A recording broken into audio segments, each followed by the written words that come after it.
السلام علیکم، ڈاکٹر منور حسین آپ کے پیش خدمت ہے۔ جیسے ہی پریزیڈنٹ ٹرمپ امریکہ کے وائٹ ہاؤس میں داخل ہو گئے ہیں، امریکہ کی سیاست میں بہت بڑی تبدیلیاں رونما ہونے لگی ہیں۔ بتایا یہ جا رہا ہے کہ 2024 میں تقریباً 3.29 بلین ڈالرز 12,000 لابسٹ نے خرچ کیے صرف امریکہ کے کانگریس مین کو خریدنے یا ان کو اپنے فیور میں بات کرنے کے لیے، تاکہ مختلف ممالک کے انفلوئنس کو اور ان کے مفادات کو بڑھاوا دیا جا سکے کانگریشنل پالیٹکس کے اندر۔ بات یہ ہو رہی ہے واشنگٹن ڈی سی میں کہ اب اس کا خاتمہ ہونا چاہیے، تاکہ جو بروکن پالیٹکس ہے امریکہ کی اس کو ریپیئر کیا جائے اور اس طرح کی لابینگ کو بین کیا جائے، جو کہ امریکہ کے اندر اس کے قوانین کے مطابق جائز قرار دیا جاتا ہے۔ دوسری ساتھ میں اہم خبر یہ ہے کہ پریزیڈنٹ ٹرمپ نے جہاں پہ 75 جو آرڈرز تھے پریزیڈنٹ جو بائیڈن کے، ان کو منسوخ کیا ہے، اس کے ساتھ ساتھ انہوں نے جو امداد ہے اس کو عارضی طور پر تمام ممالک کے لیے بند کر دیا ہے، اور یہ عارضی بندش تقریباً 90 دنوں کے لیے ہے، جس میں مارکو روبیو جو کہ اس وقت اسٹیٹ سیکٹری قرار پائے ہیں، ان کی یہ رسپانسبلٹی ہے کہ وہ اس کا جائزہ لیں اور وہ اس کا فیصلہ کریں کہ کن کو مکمل طور پہ بند رکھنا ہے اور کن کو تبدیلیوں کے ساتھ جاری رکھنا ہے۔ لیکن اس میں اسرائیل اور مصر کو استثناء حاصل ہوگا،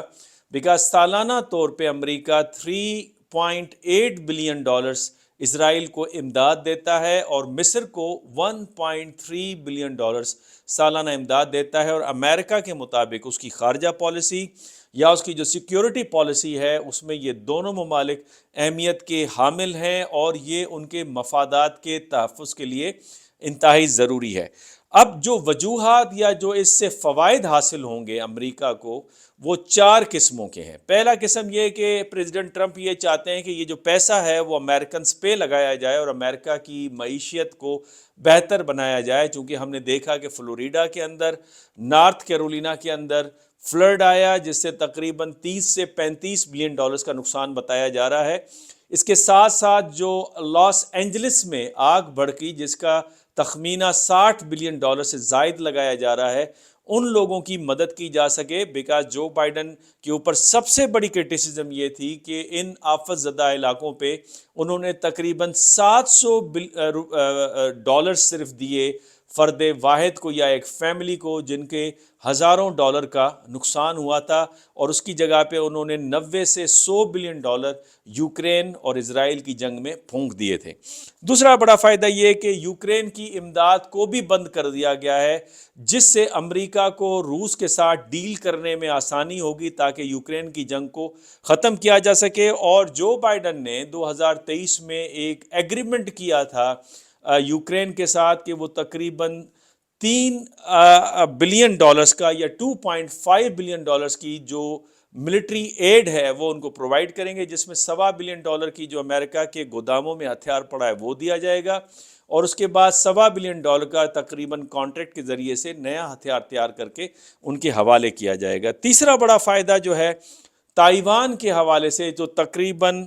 571.3 ملین ڈالرز کے جو ہتھیار دینے تھے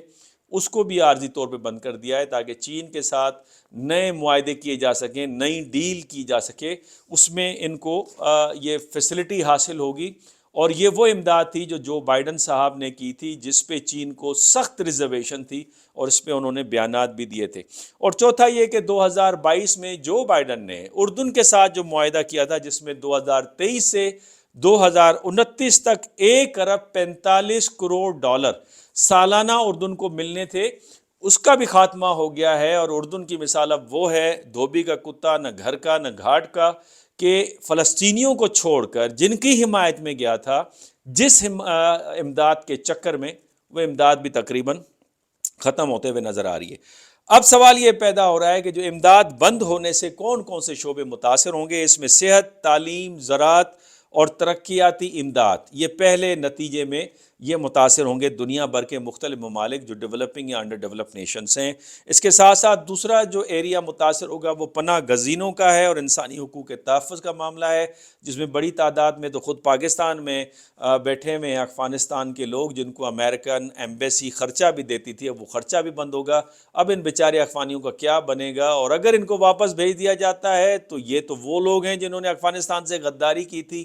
تو لہٰذا ان کا مستقبل اب افغانستان میں طالبان کی حکومت کے ہاتھ ہوگا۔ تیسرا یہ کہ جنگ زدہ علاقوں کی جو امداد ہے وہ بھی بند کی جائے گی، جس میں افغانستان ہے، یوکرین ہے اور شام ہے۔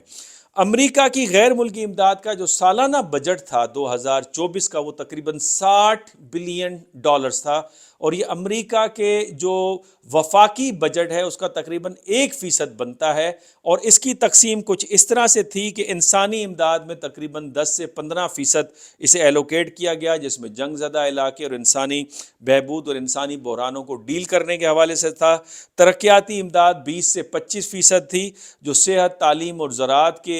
کو دیا جاتا تھا ان ممالک کو جو امریکہ کا ساتھ دیتے ہیں، تاکہ ان کی سیاسی حمایت حاصل کی جا سکے۔ فوجی امداد سب سے زیادہ تھی، 30 سے 35%، جو تقریباً اس بجٹ کا $18 بلین بنتا ہے، اور اس میں بھی آپ نے دیکھا کہ اسرائیل، مصر اور اردن اور یوکرین اس میں نمایاں رہے۔ اور گلوبل ہیلتھ کا جہاں تک معاملہ تھا، جو بائیڈن کے وقت بھی تقریباً اس کا حصہ اس امداد میں 10% تھا۔ ماحولیاتی تبدیلی، جس میں امریکہ سب سے بڑا کنٹریبیوٹر ہے ان ٹرمز آف انڈسٹری، اور جو سی ایف سی گیسز نکلتی ہیں جس سے اوزون لیئر ڈیمیج ہو رہا ہے، اس کے لیے فقط 3 سے 5% اسے بھی پریزیڈنٹ ٹرمپ نے فی الحال منسوخ کر دیا ہے، اور اس کے ساتھ اقتصادی ترقی کے لیے 15 سے 20% ان ممالک کو جن سے سیاسی حمایت حاصل کرنی ہوتی ہے، جس طرح اس وقت انڈیا کو مل رہی ہے اور پاکستان کو بھی ماضی میں ملا کرتی تھی۔ اس کے ساتھ جمہوریت، امریکہ از دا چیمپئن آف ڈیموکریسی، جمہوریت اور گورننس دونوں کے لیے جو امداد تھی وہ تقریباً 5 to only 8% تھی، جس سے اندازہ ہوتا ہے کہ امریکہ کی سنسیئرٹی یا دلچسپی promotion of American ideals especially democracy کس حد تک ہے۔ وہ اس سے ظاہر ہے کہ only 5 to 7%۔ priority was given only to the military aid، جہاں پہ جنگ چل رہی تھی ان کو زیادہ دیا گیا۔ خطوں کے لحاظ سے اگر آپ دیکھیں تو پہلے نمبر پہ مشرق وسطیٰ، انفیکٹ اسرائیل کو، مصر کو، جارڈن کو سب سے زیادہ ایڈ مل رہی تھی۔ افریقہ دوسرے نمبر پہ، جہاں پہ انسانی بحران بھی ہے، انسانی امداد کی بھی ضرورت ہے، ترقیاتی منصوبوں کی ضرورت ہے، قحط کا سامنا ہے، غربت کا سامنا ہے، صحت نہیں ہے، تعلیم کے ایشوز ہیں، وہ دوسرے نمبر پہ آتا ہے۔ تیسرے نمبر پہ ایشیا، اور آپ کو حیرت ہوگی کہ افغانستان کے ساتھ بھارت کا بھی اس کے اندر نام ہے،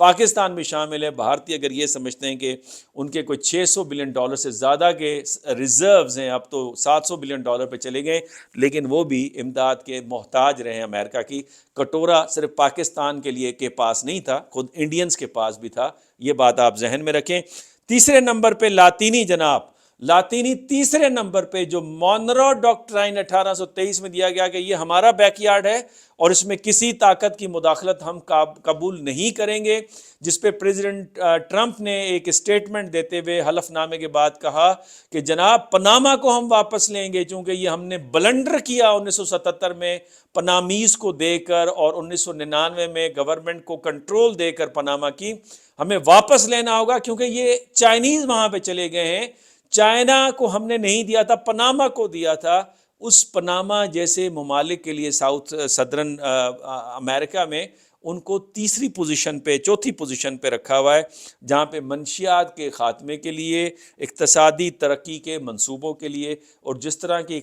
اقتصادی ترقی وہاں پہ ہے وہ ہمیں بھی معلوم ہے۔ یہی وجہ ہے کہ وینزویلا کا معاملہ ہو، کیوبا کا معاملہ ہو، وہاں پہ آپ کو ایک قسم کی گریونسز نظر آتی ہیں امریکہ کی فارن پالیسی کے حوالے سے۔ تو یہ وہ بنیادی تبدیلیاں پریزیڈنٹ ٹرمپ کے وقت میں ہو رہی ہیں، لیکن اگر پریزیڈنٹ ٹرمپ کی جگہ میں ہوتا تو ایگزیکٹلی میں بھی اس امداد کو بند کرتا، سب سے پہلے امریکہ، جب سب سے پہلے ان کا ملک، اور اس وقت جب امریکہ کی اکانومی اس وقت گراوٹ کا شکار ہے، جب $37 ٹریلین کا قرضہ ہے، جب 8 ملین لوگ غربت کی سطح سے نیچے چلے گئے ہیں، جب 18 ملین لوگ صحت کو افورڈ نہیں کر سکتے، جہاں پہ 50% لوگوں کے گھروں کا مسئلہ ہے، تو سب سے پہلے خیش پھر درویش۔ اللہ حافظ۔